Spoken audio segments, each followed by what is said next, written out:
ostao, ja pamtim, samo autokrate.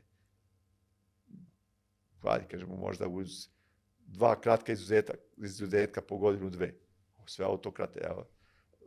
Drug Tito, pa onda Slobodan Milošević, pa onda, ne mogu reći za Tadića da je autokrata, ali mogu reći da je čovek koji nije baš robovao previše zakonu i ustavu. Nije. Imamo, kažem, 2 kratka izuzetka, možda je čak ja sam od onih utopista koji neki mi zbog toga smatraju da sam ja pristrasan, je li tako? Kaže, ne mogu u kohabitaciji biti 2 različite politike. Pa mogu ako to Ustav kaže, tako. Ja mislim da je idealno vreme bilo i da je Bog poživeo Zorana Đinđića fizički i da je Bog poživeo Vojislava Koštunicu na vlasti u to vreme duže, da bi ta kohabitacija od 2001. do početka 2003. Znači, godinu i po dana između te 2 vrlo različite ličnosti, ali oni se dopunjavali na kraju krajeva. Kako smo i došli do toga da Vojislav Koštunica pobedi Miloševića? Pa zahvaljujući Zoranu Đinđiću. I njegovoj viziji da Miloševića ne može pobediti Zoran Đinđić. Nego neko drugi. Niti bilo ko drugi. Nego može jedino Vojislav Koštunica. I onda Zoran Đinđić prihvati da on vodi kampanju za Koštunicu se pobedi. Ta vrsta, nama trebaju takve vrste, jedna vrsta kontrole između 2 jake ličnosti, koje su različite po karakteru i koja je jedna ubrzava, jedna pomalo usporava, ova izgleda kao puž, jeli, a ova izgleda, ne znam, nija kao zec, jel tako? Ali u tom smislu reči mi to nismo imali. A ja tvrdim da je to bio dobar eksperiment. Ali znate, kome je to zasmetalo? Pa, nažalost, onim lažnim prijateljima i Zorana Đinđića i lažnim prijateljima Vojislava Koštunice, koji su činili unutar DOS-a, koji su činili sve da od njih dvojice naprave krvne neprijatelje. Zašto?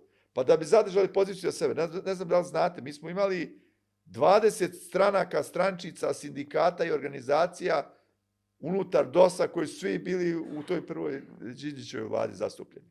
I oni su svi činili da navodno za Đinđićevo dobro sruše Koštunicu. I obrnuto, Koštunični prijatelji su radili sve ono loše protiv Zorana Đinđića.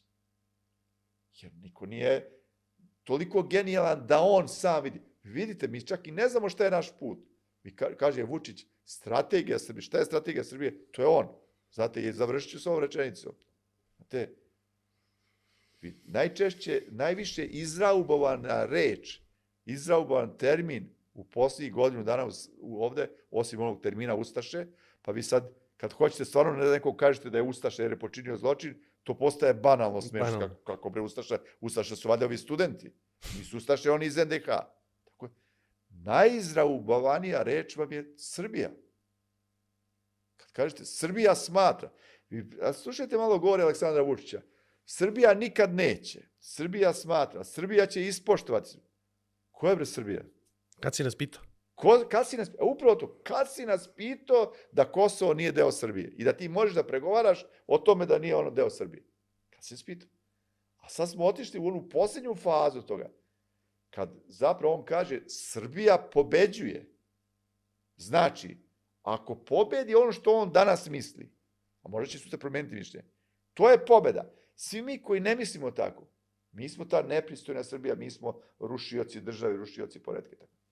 I sad smo sada u toj posljednjoj faze u kojoj se on predstavlja umesto Aleksandar Vučić, on kaže ja sam, ime mi je Srbija, prezime pobeđuje. I mi to upijamo, ima ona jedna lepa knjiga koju je napisao jedan naš filozof, kako kaže, Sipanje istine se zove, o propagandi Vučićevog režima, Sipanje istine, i imate na naslovnoj strani ilustraciju otvoren mozak i sipa se iz neke posude nešto što je istina u otvoren mozak. To vam je prilike da ste. I sad to sipanje istine dovodi do toga da Srbija pobeđuje, pa to je Vučić. Nema tužde. A to što ne postoji nikakvi oko njega mislioci, neki ljudi koji su pametniji od njega. Znači, svaki uspešan političar je okružen ljudima koji su pametniji od njega. Stručnjacima na posebnoj oblasti. I on je tu kao jedna vrsta kompilatora koji kupi tuđa zdanja i pretvara ih u politiku. Tako bi to trebalo bude. Ja stvarno ne znam da se iko od eksperata iz tih oblasti, možda neki članovi stranaka, nemam pojma, njegove stranke, bave nekakvom strategijom u bilo kojoj oblasti u Srbiji.